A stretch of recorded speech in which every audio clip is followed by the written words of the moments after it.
Hello people, Namaste, welcome back to my channel. This is the video of continuation of diabetes mellitus. In previous video, I discussed about the definition and classification of diabetes mellitus. So in this video, I will discuss about the pathogenesis of diabetes mellitus. How the synthesis will occur in beta cells.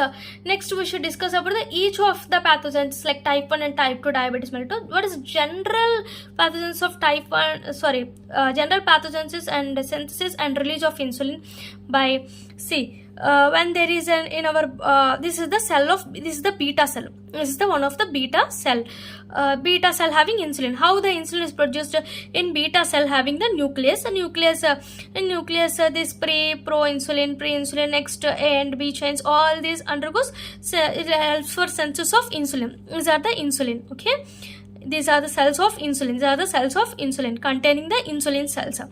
So in beta cells, the insulin means synthesis. After the synthesis, how will enters into the blood? See, when there in our blood, if there is more glucose is present, if after the taking of because of diet or any conditions, more glucose is blood. The glucose glut, by using GLUT2 transporter, it enters into the cell and converted into glucose 6-phosphate, and because of this glucose 6-phosphate release of ATP, in generally beta cell having a potassium channel will be present. Potassium, this, and because of this ATP leads to alternation of ion channel activity. Because of this K plus ion channel activity undergoes altered. Because of this alternation of ion channel activity, there is influx of calcium will occur. Because of this potassium alternation leads to influx of calcium. Because of this calcium leads to release of insulin from these cells. So breakers of these cells and release of insulin.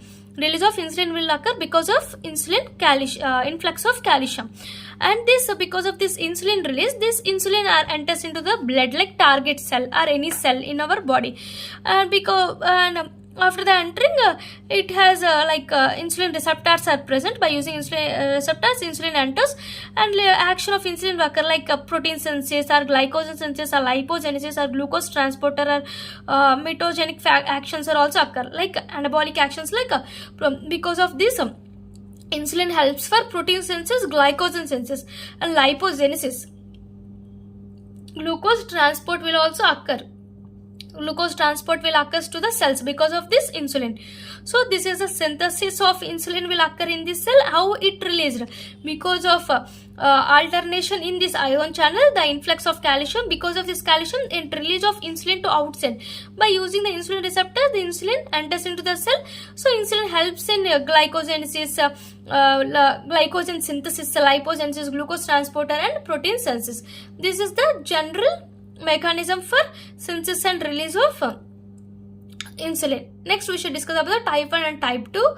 What is the pathogens of both of them. So in this type 1 and type 2 diabetes mellitus, pathogens of both these two. First we should discuss about the type 1. Generally I discussed in previous video like type 1 occurs because of autoimmunity. See how the autoimmunity occurs. Because of autoimmunity, type 1. How the autoimmunity occurs? Because of two factors like genetic susceptibility or environmental factors. If there is any genetic susceptibility, in previous video I discussed about the type 1 and type 2 differences. In this 50% of identical twins can occur, 50% chances in identical twins, and they are susceptibility to HLA region. Susceptibility gene on HLA region. HLA region undergoes mutation. These two factors can lead to autoimmunity. Next, environmental factors like any viral infection or with induction with any chemicals, like any variations in seasonal or geographical, any milk proteins like bovine milk proteins. All these environmental factors and genetic factors. First we should discuss about twins. Next, HLA region. Next, environmental has viral infection and geographical seasonal variations or chemicals. All milk proteins. All this leads to autoimmunity. Because of this autoimmunity leads to islet cells antibodies undergoes destruction.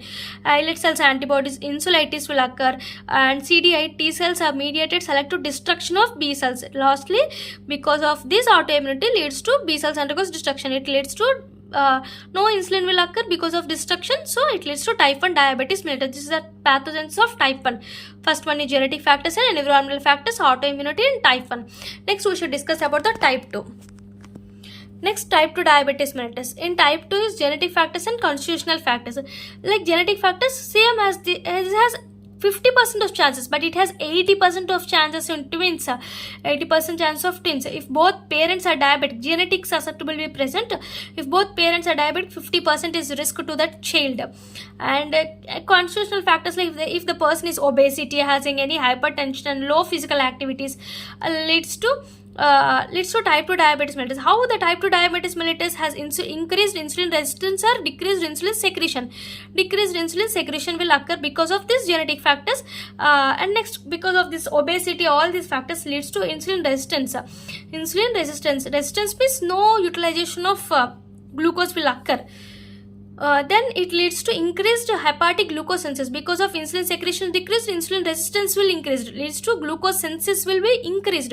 Hepatic glucose synthesis will increase, it leads to hyperglycemia condition, then leads to type 2 diabetes mellitus. This is the pathogens of both type 1 and type 2. Okay, both type 1 and type 2 diabetes mellitus of pathogenesis. Next, we should discuss about the clinical phases of both type 1 and type 2 diabetes mellitus. What are the clinical phases? In the previous video, I discussed about the diabetic ketoacidosis occurs because of type 1 diabetes mellitus. So in this table, we discussed about the both pathogenesis and signs and symptoms of type 1 and type 2 diabetes mellitus. In this in this side, we should discuss about the type 1. In this side, we should discuss about the type 2. See, type 1 leads to ketoacidosis, type 2 leads to diabetic coma. Diabetic coma, hyperosmolar coma, like diabetic coma. See, if the insulin deficiencies occur in our body, it leads to hyperglycemia, glucose will increase, leads to glycosuria. Because of this hyperglycemia leads to fatigue. What is the symptoms because of hyperglycemia? Symptom is fatigue. Because of increased sugar levels leads to fatigue. Next, glycosuria, glucose in urine leads to vulvitis and balanitis will occur. Vulvitis and balanitis. Because of the glycosuria leads to increased catabolism. Catabolism will be increased. Here, decreased anabolism. Increased catabolism and decreased anabolism will occur because of this glycosuria. Glucose will increase to glycosuria leads to increased catabolism and decreased anabolism. Because of this increased catabolism, more catabolism will occur, leads to weight loss will occur. Because of more catabolism leads to weight loss. And also hunger and polyphagia. Hunger and polyphagia also occur in increased catabolism. Because of this catabolism, weight loss, all this occur, leads to lipolysis, more destruction of fat, lipid synthesis undergoes destruction. Increased catabolism leads to lipolysis, leads to muscle wasting, like wasting of body will occur. Because of this lipolysis, increase the free fatty acids in the plasma and oxidation in liver. Increased oxidation in liver, increase the free fatty acids in plasma leads to ketoacidosis. Ketone bodies undergoes comes into our blood, leads to ketoacidosis. Because of this, free fatty acids leads to ketoacidosis. Ketoacidosis undergoes depth. This is the features comes under in type 1 diabetes mellitus. First, both has hyperglycemia leads to fatigue. Glycosuria has vulvitis, balanitis, and type 1 has because of increased catabolism leads to hunger, polyphagia, weight loss, and because of lipolysis, wasting will occur in type 1. And here decreased anabolism. Decreased anabolism means no synthesis will occur. So osmotic diuresis occur, like polyuria, polydyspia. Diuresis will occur, polyuria, polydyspia, and because of this diuresis, water loss, electrolytes all undergoes dehydration, leads to tachycardia and hypotension, leads to diabetic coma. Leads to death. What is it? Decreased anabolism. Because of this decreased anabolism leads to osmotic diuresis. Osmotic diuresis leads to dehydration and loss of electrolytes. Osmotic diuresis leads to polyuria, polydyspia, and dehydration leads to tachycardia, hypotension, diabetic coma, death.